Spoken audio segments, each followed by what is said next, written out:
Hello दोस्तों, welcome to money stocks. तो इस वीडियो के अंदर हम लोग बात करने वाले हैं मल्टीपल स्टॉक्स के बारे में। तो चलिए सबसे पहले हम लोग डिस्कस करेंगे जियो फाइनेंशियल्स के बारे में। तो जहां में जियो फाइनेंशियल्स के अंदर फ्राइडे के दिन ऑलमोस्ट 1% तक की गिरावट हमें देखने को मिला हुआ है एंड 327 रुपये के आसपास हमें क्लोजिंग नजर आ चुकी है। बहुत ज़्यादा चांसेस है कि बहुत जल्द हमें जियो फाइनेंशियल्स के अंदर एक बहुत अच्छा खासा रिवर्सल हमें देखने को मिल सकता है। और ये रिवर्सल क्यों नजर आएगा उसके रिगार्डिंग हम लोग टेक्निकल चार्ट के बारे में भी दोस्तों डिस्कस करेंगे, राइट। उसके साथ साथ कुछ पैरामीटर्स है, कुछ अपडेट्स है, उनके बारे में भी हम लोग कन्वर्ट करेंगे, हम लोग बात करेंगे। तो चलिए डिस्कस कर लेते हैं। तो सबसे पहले मैंने जियो फाइनेंशियल्स का ईयर टिल डेट का चार्ट आपके सामने ओपन किया है। अगर आप टॉप से लेके करंट प्राइस तक अगर आप कन्वर्ट करके चलेंगे, कैलकुलेट करके चलेंगे, तो जियो फाइनेंशियल्स अभी भी हमें 14 से 15% तक की गिरावट के अंदर हमें अभी भी ये कंपनी हमें ट्रेड कर रहा है। ये बहुत अच्छी खासी बात होती दोस्तों। बहुत सारे लोग क्या करते तेजी के अंदर बाइंग करते, लेकिन आपको तेजी के अंदर बाइंग नहीं, तेजी के अंदर आपको वेट करना होता है और आपको गिरावट के ही अंदर दोस्तों बाइंग करना होता है। जो भी कंपनी आपको दिखे कि वो कंपनी फंडामेंटली स्ट्रांग है और वो कंपनी कंसोलिडेट कर रहा है या फिर वो कंपनी गिरावट के अंदर मिल रहा है, तो ज़रूर कंपनी के अंदर बाय ऑन स्ट्रेटेजी अप्लाई करना, हर एक गिरावट के अंदर खरीदारी करने की कोशिश करना। बहुत ज़्यादा लोग गिरावट के अंदर डर के सेलिंग करके निकल जाते, लेकिन आपको खरीदारी दोस्तों करना होता है। यही गिरावट के अंदर बाइंग करने का मौका है, क्योंकि म्यूचुअल फंड्स हो, फॉरेन इन्वेस्टर्स हो या फिर बड़े बड़े कंसल्टेंसी फर्म्स हो, वो क्या करते ग्रावर्ट्स के ही अंदर दोस्तों बाइंग करते। अभी जियो फाइनेंशियल्स को लेके ब्रोकरेज फर्म के द्वारा टारगेट दिया गया है फाइनेंशियल ईयर 2024 के लिए।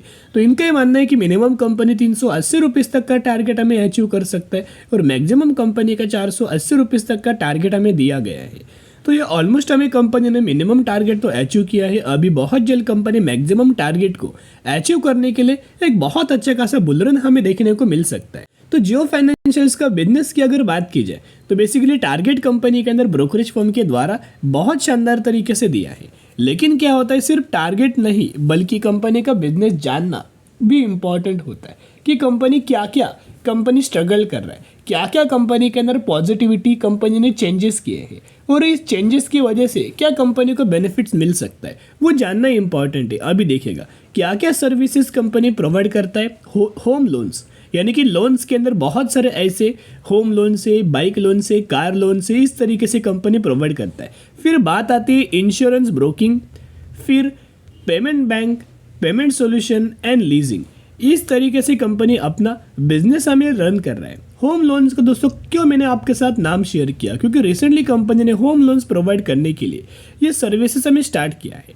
पहले कंपनी होम लोन्स प्रोवाइड नहीं करता था, लेकिन अभी recently company home loans provide करना स्टार्ट किया है। तो बीच में आपको कुछ क्वार्टर्स के अंदर जो प्रॉब्लम हमें दिखाई दे रहे हैं वो शॉर्ट टर्म के अंदर आपको देखने को मिल सकते हैं, लॉन्ग टर्म के अंदर कैरी फॉरवर्ड नहीं होंगे। ये फाइनेंस सेक्टर से कंपनी बिलोंग करता है, एनबीएफसी सेक्टर से कंपनी बिलोंग करता है। और एनबीएफसी सेक्टर पहले भी बहुत ज़्यादा डिमांडिंग था, आज भी बहुत ज़्यादा डिमांडिंग है और आने वाले फ्यूचर में भी बहुत ज़्यादा डिमांडिंग हो सकती है। तो ये हुई बात कंपनी के बिजनेस के बारे में। अभी डिस्कस करते कि कौन से लेवल से या फिर क्यों मैंने आपके साथ ऐसी बात शेयर किया कि यहाँ से एक बहुत अच्छे खासे रिवर्सल आपको दिखाई दे सकते हैं, राइट। ये मैंने क्यों शेयर किया, क्योंकि टेक्निकल चार्ट के अंदर दोस्तों एक पैटर्न हमें बना हुआ है और यही पैटर्न की वजह से हमने जियो फाइनेंशियल से कंपनी को 232 रुपये पर बाइंग किया था और सिर्फ कंपनी ने 2 से ढाई महीनों में 60% तक का रिटर्न हमें मिल चुका था, राइट। इतना शानदार तरीके से तेजी आया था।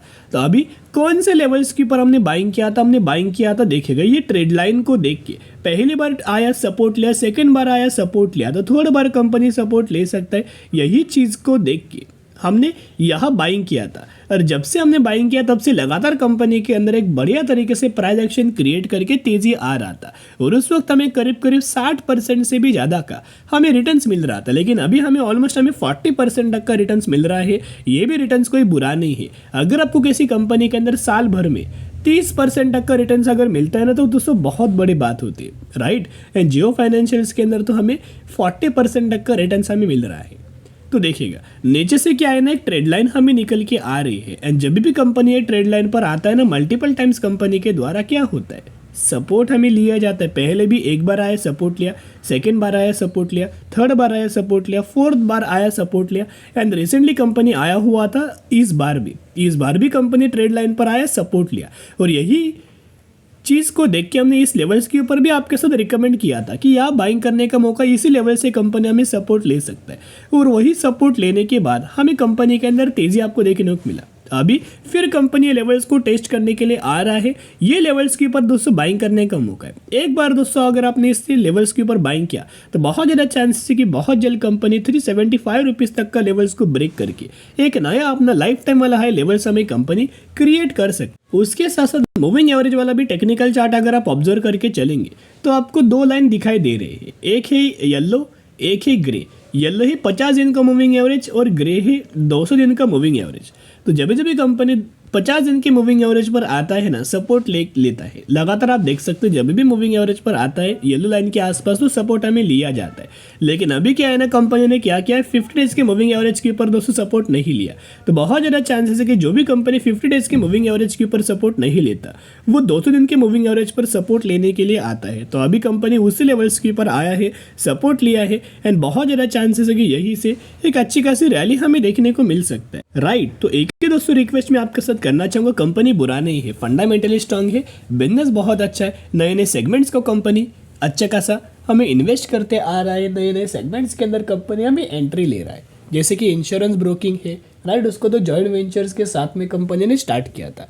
तो कहीं ना कहीं आप समझ सकते हो बिजनेस बेहतरीन है फ्यूचर के लिए। तो शॉर्ट टर्म के व्यू रख के बिल्कुल भी कंपनी के अंदर निवेश मत करना। अभी कंपनी जो गिरावट के अंदर मिल रहा है ज़रूर बाइंग करना, ताकि जैसी कंपनी लंबे समय के अंदर तेज़ी आए सबसे ज़्यादा बेनिफिट्स आप ही को मिले।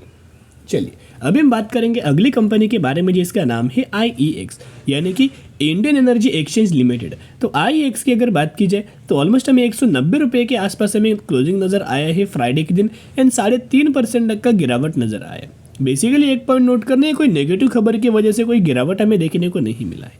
जो मार्केट हमें कुछ दिनों से आपने देखा होगा तो बहुत ज़्यादा वॉलेटाइल हमें ट्रेड कर रहा है, कभी बड़ी तेज़ी आपको देखने को मिल जाता है, उसके बाद बड़ी गिरावट भी हमें देखने को मिल जाता है। इसी को आप बोल सकते हो कि वॉलेटाइल। तो ऐसे ही वॉलेटाइल मार्केट के अंदर अगर आपने देखा होगा कि जो कंपनी के अंदर कोई नेगेटिव खबर भी नहीं आता है ना, वो कंपनी के अंदर भी हमें 3-4-5% तक की गिरावट भी हमें देखने को मिल जाती है। लेकिन IEX की अगर बात की जाए तो पहले भी हमने डिस्कस किया था कि पहले कंपनी के अंदर अगर आप ऑब्जर्व करेंगे तो सबसे पहले ये देखना कि पिछले एक साल में IEX के द्वारा शेयर होल्डर्स को 52% तक का रिटर्न हमें दे चुका है।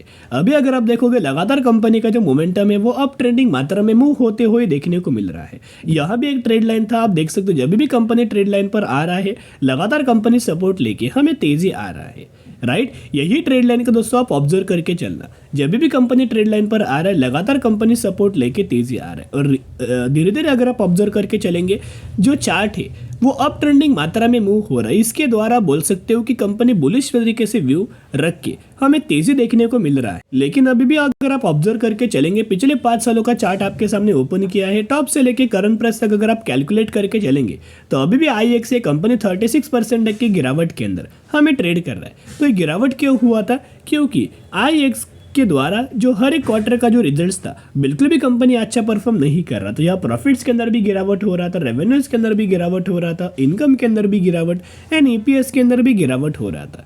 तो अगर दोस्तों मार्केट के एक्सपेक्टेशंस को फुलफिल नहीं कर रहा तो क्या होगा? तो गिरावट होगा। तो ये गिरावट हमें नजर आया, लेकिन अभी कंपनी का जो मोमेंटम है वो अप ट्रेंडिंग मात्रा में मूव हो रहा है। एंड रिसेंटली जो कंपनी का एक कंसोलिडेशन लेवल जो कंपनी ने क्रिएट किया था, एक कंसोलिडेशन वाला जोन, एक रेजिस्टेंस वाला जोन, उसी रेजिस्टेंस वाले जोन को कंपनी ने ब्रेकआउट करके रिटेस्ट करके अभी कंपनी के अंदर तेजी आ रहा है। अभी धीरे धीरे करके कंपनी के अंदर तेजी आएगा, और जो कंपनी ने अपना लाइफ टाइम वाला लेवल्स अचीव किया था वो लेवल्स को फिर से कंपनी टेस्ट करके एक नया अपना लाइफ टाइम वाला हाई हमें जनरेट कर सकते। तो देखो कंपनी बुरा नहीं है, जितना ज़्यादा फायदा पावर सेक्टर वाली कंपनी को होगा ना उतना ज़्यादा फायदा IEX को भी होगा, क्योंकि पावर का डिमांड आने वाले फ्यूचर में लगातार दोस्तों बढ़ने वाला है। यहाँ कौन सा भी सीजन चले, समर रहे या फिर रेनी सीजन रहे, विंटर सीजन रहे, लगातार दोस्तों जो पावर का डिमांड है, पावर का कंजप्शन है वो लगातार बढ़ रहा है। तो जिस हिसाब से पावर सेक्टर वाली कंपनी को तो फायदा मिलेगा ही मिलेगा, लेकिन जो कंपनी पावर को एक्सचेंज करता है और एनर्जी को एक्सचेंज करता है वो कंपनी को भी बेनिफिट मिलेगा। तो ईयर ईयर बेसिस वाले कंपनी के पैरामीटर्स अगर आप देखोगे तो ईयर ईयर बेसिस बढ़िया तरीके से कंपनी के अंदर हमें ग्रोथ नजर आ रही है। वही अगर आप कंपनी का प्रॉफिट्स भी अगर आप ऑब्जर्व करके चलेंगे तो प्रॉफिट्स के अंदर भी ईयर ईयर बेसिस के ऊपर हमें जंप आ रही है। एंड ब्रोकरेज फर्म के द्वारा IEX इस कंपनी को लेकर टारगेट दिया गया है। इनका मानना है कि अगले कुछ महीनों में तो 45 रुपीज़ तक का टारगेट हमें IEX ये कंपनी अचीव कर सकती। तो by one day strategy apply जरूर करना। अभी हम बात करने वाले हैं पावर एमएक प्रोजेक्ट लिमिटेड के बारे में। 6,900 रुपये के आसपास ये कंपनी हमें ट्रेड कर रहा है एंड रिसेंटली कंपनी ने दोस्तों बोनस का अनाउंसमेंट किया है और रेशियो है 1:1 का, यानी कि अगर आपके पास इस कंपनी के 1 शेयर होंगे तो हर एक शेयर के बदले ये कंपनी आपको एक बोनस शेयर देने वाला है। तो स्टडी एनालिसिस जरूर करना।